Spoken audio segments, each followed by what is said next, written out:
परमेश्वर की आत्मा यीशु को रेगिस्तान में ले गई। 40 दिन और रात तक उसके पास खाने के लिए कुछ नहीं था। उसके बाद यीशु को बहुत भूख लगी। शैतान ने यह जानकर कि यीशु भूखा है, उसकी परीक्षा की। उन्होंने एक चट्टान की ओर इशारा करते हुए कहा, यदि तुम ईश्वर के पुत्र हो तो इन चट्टानों से कहो कि वे रोटी बन जाएं। यीशु ने बाइबल से परमेश्वर के शब्दों का उपयोग करते हुए शैतान को उत्तर दिया। उन्होंने कहा, यह सिर्फ रोटी नहीं है जो लोगों को जीवित रखती है। उनका जीवन इस बात पर भी निर्भर करता है कि परमेश्वर क्या कहता है।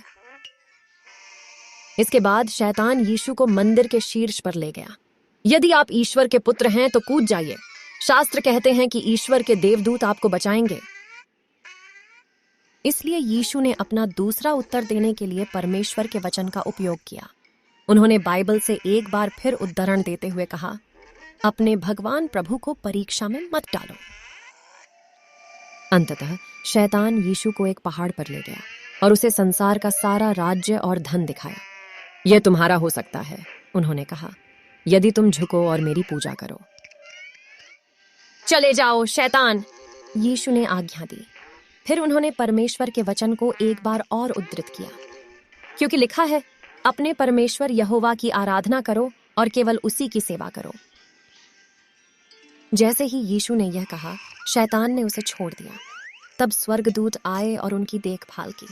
यीशु ने परीक्षा का सामना किया था और एक बार भी पाप नहीं किया था। यीशु ने स्वर्ग के राज्य के बारे में शिक्षा देते हुए यात्रा की और भीड़ ने उसका अनुसरण किया। वे अभी तक नहीं जानते थे कि यीशु राजा हैं, लेकिन उन्होंने उन्हें सिखाया कि उनके राज्य के लोगों के रूप में कैसे रहना है। यीशु ने कहा, लोग अच्छा करते हैं क्योंकि उनके दिल में अच्छाई है। जब उनके दिल में बुराई होती है तो लोग बुराई करते हैं। भगवान आपके दिल को अपने दिल जैसा बनाना चाहते हैं। यीशु ने कहा, भोजन और कपड़े जैसी चीजों के बारे में चिंता मत करो। भगवान को अपने जीवन में पहले स्थान पर रखें, उसकी आज्ञा मानें, उस पर भरोसा रखें। वह सुनिश्चित करेगा कि आपके पास वह सब है जो आपको चाहिए। यीशु ने यह प्रार्थना सिखाई, परमेश्वर पिता, आपका नाम पवित्र है। जैसे आप स्वर्ग में शासन करते हैं वैसे ही पृथ्वी पर शासन करें। आज हमारी जरूरतों को पूरा करें। हमें आपकी आज्ञा मानने में मदद करें। सारी शक्ति हमेशा आपकी है। तब यीशु ने एक कहानी सुनाई। एक आदमी ने अपना घर चट्टान पर बनाया। एक बड़ा तूफान आया। क्योंकि घर चट्टान पर बना था, इसलिए वह नीचे नहीं गिरा। एक और आदमी ने नरम और हिलती हुई रेत पर अपना घर बनाया। एक बड़ा तूफान आया। क्योंकि घर रेत पर बनाया गया था, इसलिए वह धड़ाम से गिर गया। यीशु ने कहा, जो बातें मैं तुम्हें सिखाता हूं वे चट्टान की तरह हैं। मेरे शब्दों को कार्यान्वित करो और तुम उस मनुष्य के समान हो जाओगे जिसने अपना घर चट्टान पर बनाया। घर भरा हुआ था। यीशु घर में था, शिक्षा दे रहा था और उपचार कर रहा था, और हर कोई उसे देखना चाहता था। कुछ पुरुषों का एक दोस्त था जो चल नहीं सकता था। उन्हें विश्वास था कि यीशु उसे ठीक कर सकते हैं, इसलिए वे उसे चटाई पर बिठाकर घर ले आए।